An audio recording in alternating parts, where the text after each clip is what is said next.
Hello friends, good morning. നമ്മുടെ Kerala TV സീരിയലിലേക്ക് എല്ലാവർക്കും സ്വാഗതം. അങ്ങനെ അച്ഛനും അമ്മയും കൂടി വന്ന് വേദയോട് മകളുടെ ജീവിതത്തെപ്പറ്റി സംസാരിച്ച് കഴിഞ്ഞപ്പോഴേക്കും വേദയ്ക്ക് ഭയങ്കരമായിട്ട് സങ്കടമായി. ആ സങ്കടമായ നമ്മുടെ വേദ എന്താ ചെയ്തേ, അച്ഛനോടും അമ്മയോടും തൻ്റെ മനസ്സിലുള്ളത് എന്താണെന്ന് എല്ലാം അങ്ങ് പറഞ്ഞു. അതുപോലെ തന്നെ അവരിപ്പോൾ സ്വന്തം മകൻ്റെ മുന്നിൽ വിഡ്ഢിയായിരിക്കൊണ്ടിരിക്കുന്ന കാര്യങ്ങളെ പറ്റിയും പറഞ്ഞു. അപ്പോൾ വേദയുടെ ജീവിതത്തിൽ വിക്രം ആരാണ് എന്നുള്ള കാര്യം വേദ പറയുന്നത് കേട്ട് അകത്തിരുന്ന് വിക്രവും ചങ്കു പൊട്ടി കരയുവാണ്. അതും അമ്മയുടെ കാര്യം, എനിക്ക് വേണ്ടി കരഞ്ഞൊരു അമ്മയുണ്ട് എന്ന് വേദ പറയുന്ന ആ ഒരു നിമിഷം, ആ മകളുടെ വാക്കുകൾക്ക് അപ്പുറത്ത് ഒന്നും പറയാനില്ലാതെ ശങ്കരനും പത്മവും കൂടി അവിടെ അങ്ങനെ നിൽക്കുക അന്തം വിട്ട്. ഈ സമയത്ത് വിക്രമാണെങ്കിൽ വേദ പറഞ്ഞ കാര്യങ്ങളൊക്കെ കേട്ട് അവിടെ ഇരുന്ന് കരയുന്നു. അപ്പോൾ വേദ അകത്തേക്ക് കയറി വന്നപ്പോൾ വിക്രത്തെ കാണാനില്ല. വിക്രത്തെ കാണാതായി കഴിഞ്ഞപ്പോൾ വേദ ഇങ്ങനെ നോക്കിയപ്പോൾ സ്റ്റോർ റൂമിൻ്റെ ഡോറ് തുറന്ന് കിടക്കുന്നത് വേദ കണ്ടു. ആ സെക്കൻഡിൽ വേദ ഇവിടെ വന്ന് അങ്ങ് ഇരുന്നു. ഇനി വിക്രത്തോടും ഒരുപാട് സംസാരിച്ചിട്ട് കാര്യമില്ല, വിക്രം അത് കേട്ടു എന്നുള്ള കാര്യം വേദയ്ക്കും മനസ്സിലായി. അങ്ങനെ രണ്ടുപേരും കൂടെ അവിടെ ഇരിക്കുക. അപ്പോൾ വേദയ്ക്കും കരച്ചിൽ വന്ന് വേദ അവിടെ ഇരുന്ന് ഇങ്ങനെ കരഞ്ഞുകൊണ്ടിരിക്കുക കേട്ടോ. അപ്പോൾ അച്ഛനും അമ്മയും കൂടെ താഴേക്ക് ഇറങ്ങി പോവുകയും ചെയ്തു. ഇങ്ങനെ ഇവരുടെ ഇടയിൽ ആ ഒരു സംഭവങ്ങളൊക്കെ ഇറങ്ങേറിക്കൊണ്ടിരിക്കുന്ന ഈ ഒരു സാഹചര്യത്തിലാണ് അവിടെ ശ്രീകാന്തും അമ്മായിയച്ഛനും കൂടി ചേർന്ന് പുളിക്കനെ കണ്ടെത്താനുള്ള പരിപാടികളും കാര്യങ്ങളും ഒക്കെ ആസൂത്രണം ചെയ്യുന്നതും അതുപോലെ തന്നെ അയാളെ കൊന്നുകളയാനായിട്ട് തീരുമാനിക്കുന്നതും. അങ്ങനെ അവരും ആ ഒരു പ്രതീക്ഷകളോടുകൂടി അവിടെ അങ്ങനെ ഇരിക്കുവാണ്. വാസുവിൻ്റെ ആ കൂടെയുള്ളവൻ വിവരം കൃത്യമായി നൽകി കഴിയുമ്പോൾ ആ സെക്കൻഡിൽ അവിടെ എത്തി പുളിക്കനെ ഫിനിഷ് ചെയ്തിട്ട് ഒന്നും അറിയാത്ത രീതിയിൽ ഇങ്ങ് തിരിച്ചു വരണം എന്നാണ് അമ്മായച്ചൻ മരുമകന് പറഞ്ഞു കൊടുത്തത്. അതോടുകൂടി ഇവരുടെ പ്രതിസന്ധികളെല്ലാം അവസാനിച്ചെന്നും ഇനി ഒരു കുഴപ്പങ്ങളും ഉണ്ടാവില്ല എന്നും മാന്യമായി വിക്രത്തെ പൂട്ടാവെന്നും ഒക്കെയുള്ള ആ ഒരു വിശ്വാസത്തിൽ ഇവരിങ്ങനെ ഇരിക്കുവാണ്. എന്തായാലും ഒരുപാട് ദിവാസ്വപ്നങ്ങൾ ഇവർ കാണുന്നുണ്ട്. ഈ ഒരു നിമിഷം പിന്നെ കാണിക്കും നമ്മുടെ വിക്രത്തെയും വേദയാട്ടോ. അപ്പോൾ വിക്രം ഇങ്ങനെ കുറേ നേരമായിട്ട് മുറിയിലേക്ക് ഇറങ്ങി വരുന്നില്ല. ആ സമയത്ത് വേദ പതുക്കെ കയറി ചെന്നു വിക്രത്തെ ഇറക്കിക്കൊണ്ട് വരാനായിട്ട്. അപ്പോൾ വേദ അങ്ങോട്ടേക്ക് ചെന്നപ്പോഴത്തേക്കും വിക്രം വേഗം തന്നെ ഇറങ്ങി വന്നു. ഇനി അവിടെ ഇരുന്നിട്ട് കാര്യമില്ലല്ലോ. അപ്പോൾ വിക്രം ഇറങ്ങി വന്നപ്പോൾ വേദ ഇങ്ങനെ സങ്കടപ്പെട്ട് ഇങ്ങനെ അവിടെ നിൽക്കുവാണ്. വിക്രം എന്തിനാ അവിടെ പോയിരുന്നതെന്ന് ചോദിച്ചു. അല്ല, മുറിയിലേക്ക് ആരെങ്കിലും കയറി വന്നാൽ ബാത്റൂമിൽ ഇരുന്നാലും കണ്ടുപിടിക്കാമല്ലോ എന്ന് കരുതിയാണ് ഞാൻ അങ്ങനെ എന്ന് പറയുമ്പോൾ വിക്രം വരാൻ പറഞ്ഞു. അപ്പോൾ അച്ഛനും അമ്മയും വന്നതെന്ന് വേദ പറയുക കേട്ടോ. അത് ഞാൻ കേട്ടായിരുന്നു എന്ന് പറഞ്ഞു. നിങ്ങൾ സംസാരിക്കുന്നതൊക്കെ ഞാൻ കേട്ടു എന്നിങ്ങനെ വേദയോട് വിക്രം പറയുമ്പോൾ വേദ ഇങ്ങനെ വിക്രത്തെ നോക്കുക. അപ്പോൾ ഇത്രയും സ്നേഹം തൻ്റെ ഉള്ളിൽ താൻ ഒളിപ്പിച്ചു വെച്ചിട്ടാണോ ഈ ഒരു പ്രകടനമൊക്കെ അന്ന് വീട്ടിൽ വെച്ച് നടത്തിയതെന്നുള്ള കാര്യം വിക്രം വേദയോട് ചോദിക്കുമ്പോൾ ഞാൻ വിക്രത്തോട് വിവരങ്ങളെല്ലാം പറഞ്ഞതല്ലേ എന്ന് വേദ ചോദിച്ചു. എങ്കിലും താനത് പറഞ്ഞപ്പോഴും തൻ്റെ മനസ്സിൽ ഇത്രത്തോളം സ്നേഹം എന്നോടും എൻ്റെ കുടുംബത്തോടും എൻ്റെ അമ്മയോടും ഉണ്ടെന്ന് ഞാൻ ഒരിക്കലും വിചാരിച്ചില്ല എന്ന് വിക്രം പറയുവാണ്. അങ്ങനെ വേദയുടെ മനസ്സെന്താണെന്ന് അറിഞ്ഞു കഴിഞ്ഞപ്പോഴേക്കും വിക്രം ഭയങ്കര നെർവസ് ആയിപ്പോയി. എന്നിട്ട് വേദയോട് പറഞ്ഞു, ഞാനാ ശരിക്കും മണ്ടൻ, തന്നെ മനസ്സിലാക്കാതെ എപ്പോഴും തന്നോടിങ്ങനെ വഴക്കടിച്ചുകൊണ്ടിരുന്നു എന്നൊക്കെ പറയുക. അത് അന്നത്തെ സാഹചര്യത്തിൽ നമ്മൾ അങ്ങനെ വഴക്കടിച്ചു പോയതല്ലേ വിക്രം എന്ന് ചോദിച്ചു.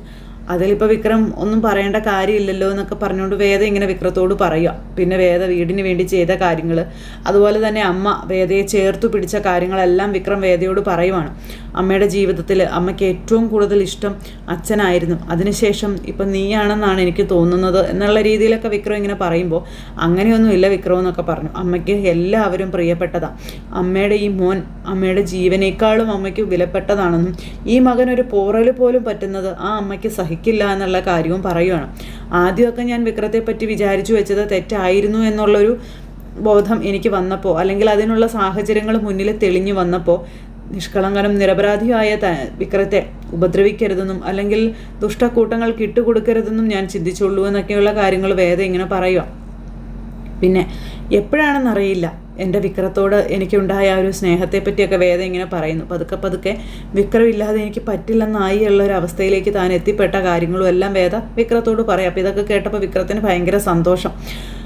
അപ്പോൾ വിക്രവും തിരിച്ച് അതുപോലെ തന്നെ വേദയോട് പറയുവാണ്, തന്നോട് എങ്ങനെ പറയും, തന്നോട് എങ്ങനെ പ്രതികരിക്കും എന്നൊന്നും എനിക്കറിയില്ലായിരുന്നു. പക്ഷേ താനില്ലാത്തൊരു ജീവിതത്തെപ്പറ്റി എനിക്ക് ചിന്തിക്കാൻ കൂടി കഴിയില്ല എന്നുള്ളത് അവിടെ നിന്നെല്ലാം ഉപേക്ഷിച്ച് താൻ പടിയിറങ്ങി പോന്നപ്പോഴാണ് എനിക്ക് മനസ്സിലായത് എന്ന് വിക്രം വേദയോട് പറയുന്നു. ഇനി ഒരിക്കലും ഏതൊരു ശക്തിക്കും നമ്മളെ പിരിക്കാൻ കഴിയില്ല വേദ എന്നും പറഞ്ഞുകൊണ്ട് വിക്രം ഇങ്ങനെ വേദയോട് പറയുന്നു. എന്നിട്ട് വേദയെ കെട്ടിപ്പിടിച്ച് ഇങ്ങനെ വിക്രം കരഞ്ഞുകൊണ്ട് നെറ്റിയിലൊരു ഉമ്മയൊക്കെ കൊടുത്ത് അങ്ങനെ ഇരിക്കുക. വേദയ്ക്കും ഒരുപാട് സങ്കടവും സന്തോഷവും അതുപോലെ ആഗ്രഹിച്ച ആ ഒരു വാക്കുകളൊക്കെ വിക്രത്തിൽ നിന്ന് കേൾക്കാൻ കഴിഞ്ഞതിൻ്റെ ആ ഒരു ഇതും ഒക്കെ ആയിട്ട് വേദയും ഭയങ്കര സന്തോഷമായിട്ടിരിക്കുക കേട്ടോ. പിന്നെ അവർ രണ്ടുപേരും കൂടി കെട്ടിപ്പിടിച്ച് കരഞ്ഞ് അങ്ങനെ ഇരിക്കുന്നു. അത് കഴിഞ്ഞപ്പോൾ വേദയാണെന്നുണ്ടെങ്കിൽ നമുക്ക് ഒരുപാട് കാര്യങ്ങൾ ചെയ്ത് തീർക്കാനുണ്ടെന്നും ഒരുപാട് സമയമൊന്നും നമ്മുടെ മുന്നിലില്ല എന്നുള്ള കാര്യവും പറയുക. അപ്പോൾ അത് കേട്ട് കഴിഞ്ഞപ്പോൾ വിക്രം മൂളി അങ്ങനെ ഇരുന്നു. അങ്ങനെ പ്രശ്നങ്ങളും ഇതെല്ലാം പരിഹരിച്ചു മാത്രം മുന്നോട്ട് പോയാൽ മതിയോ? നമുക്ക് നമ്മളുടേതായ ഒരു ജീവിതം വേണ്ടേ എന്നൊക്കെ വിക്രം വേദയോട് ചോദിക്കുക കേട്ടോ. അപ്പോഴേക്കും വിക്രമൻ എന്താ ഉദ്ദേശിക്കുന്നതെന്ന് ചോദിച്ചു. ഞാൻ ഉദ്ദേശിക്കുന്നത് എന്താണെന്ന് പറഞ്ഞാൽ താനത് സമ്മതിക്കോ എന്ന് വേദ ചോദിക്കുമ്പോഴത്തേക്കും ഞാനൊന്ന് നോക്കട്ടെ എന്ന് വേദ പറയാം കേട്ടോ. അപ്പോഴേക്കും വിക്രം തൻ്റെ മനസ്സിലുള്ള സ്നേഹവും പ്രണയവും ഒക്കെ വേദയോട് തുറന്നു പറയാം. അപ്പോൾ വിക്രത്തിൻ്റെ ആ സംസാരം കേട്ട് കഴിഞ്ഞപ്പോഴത്തേക്കും വേദയ്ക്ക് നാണമായി, ഭയങ്കര നാണം. വേദ ഇങ്ങനെ നാണം കുടുങ്ങി ഇങ്ങനെ നിൽക്കുമ്പം താനെന്തൊന്നും മിണ്ടാത്ത, പറഞ്ഞാൽ എന്തെല്ലാം സാധിച്ചു തരാമെന്ന് പറഞ്ഞതല്ലേ എന്നൊക്കെ ചോദിച്ചുകൊണ്ട് വിക്രം ഇങ്ങനെ വേദയോട് ചോദിക്കുമ്പം വേദയ്ക്കാണെങ്കിൽ ഭയങ്കര ചമ്മലും നാണവും ഒക്കെ. വിക്രു മിണ്ടാതിരുന്നോണം കേട്ടോ എന്നും പറഞ്ഞുകൊണ്ട് വേദ, ഇനി എന്തായാലും ഞാൻ മിണ്ടാതിരിക്കാൻ ഉദ്ദേശിച്ചിട്ടില്ല എന്ന് നമ്മുടെ വിക്രം പറയുക. വിക്രു വേണ്ട എന്നും പറഞ്ഞു വേദ. അപ്പോഴേക്കും നമ്മുടെ വിക്രം വേദയെ വട്ടം കെട്ടി അങ്ങ് പിടിച്ചു. അപ്പോഴത്തേക്കും വേദ കുതിറി ഓടാൻ നോക്കുന്ന വേദയെ പിടിച്ചു നിർത്തി വിക്രം പ്രണയം നിറഞ്ഞ കണ്ണുകളോടുകൂടി വേദയെ ഇങ്ങനെ നോക്കുക. അങ്ങനെ കുറേ നേരം ഇവർ തമ്മിൽ കണ്ണിലൊക്കെ നോക്കി ഇങ്ങനെ നിൽക്കുകയാണ്. അതിനുശേഷം പിന്നെ നല്ലൊരു പാട്ടും നല്ലൊരു സിറ്റുവേഷനും ഒക്കെ നല്ല ഭംഗിയിൽ ഇങ്ങനെ വരുന്നു. അതും നല്ലൊരു പ്രണയം നിറഞ്ഞൊരു പാട്ട്.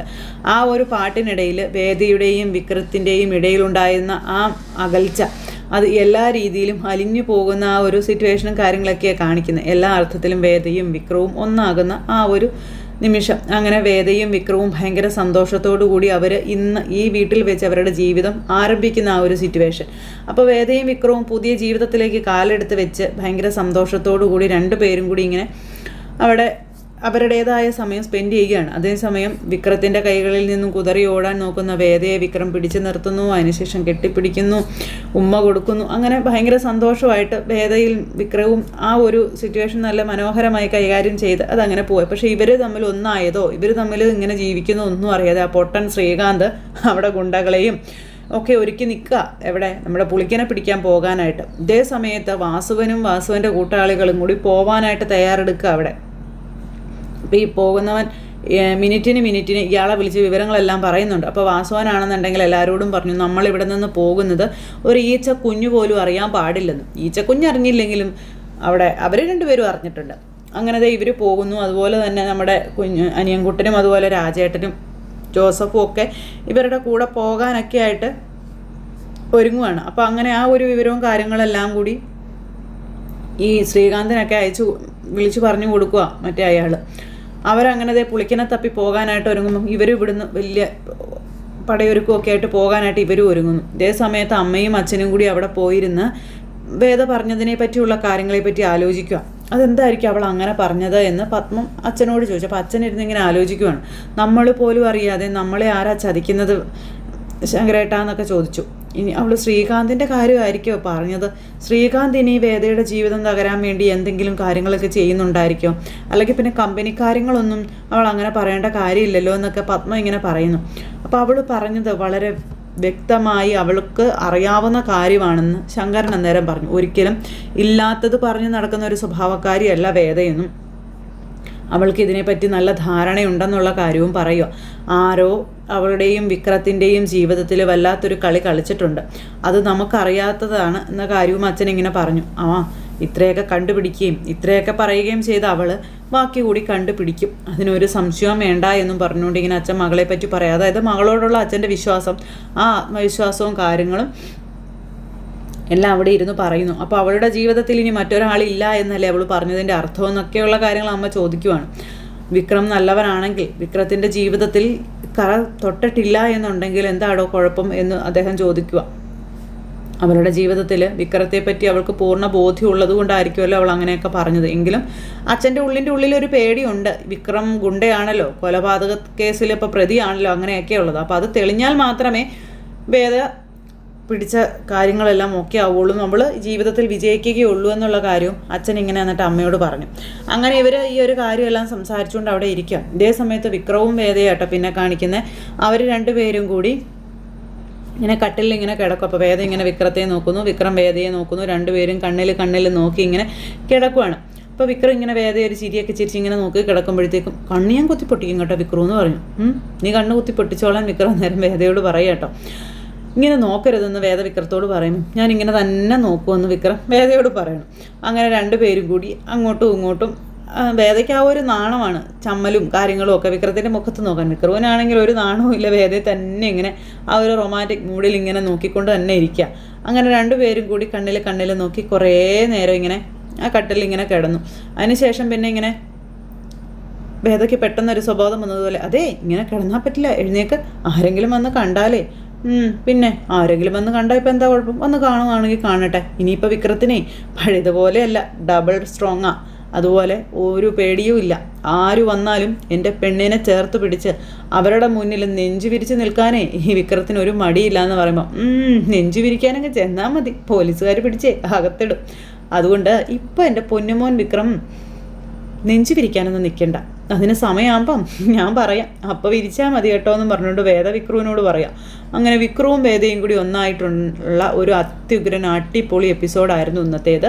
അപ്പോൾ ആരും തന്നെ മിസ് ചെയ്ത് കളയാതെ എല്ലാവരും കാണണം കേട്ടോ. അപ്പോൾ എല്ലാവർക്കും നല്ലൊരു ദിവസം ആശംസിക്കുകയാണേ. എല്ലാവരും തരുന്ന സപ്പോർട്ടിനും സ്നേഹത്തിനും ഒത്തിരി നന്ദി ഹൃദയത്തിൻ്റെ ഭാഷയിൽ അറിയിക്കുന്നു. അടുത്ത സൂപ്പർ ഹിറ്റ് കഥയുമായി കാണുന്നത് വരെ എല്ലാവർക്കും ടാറ്റാ.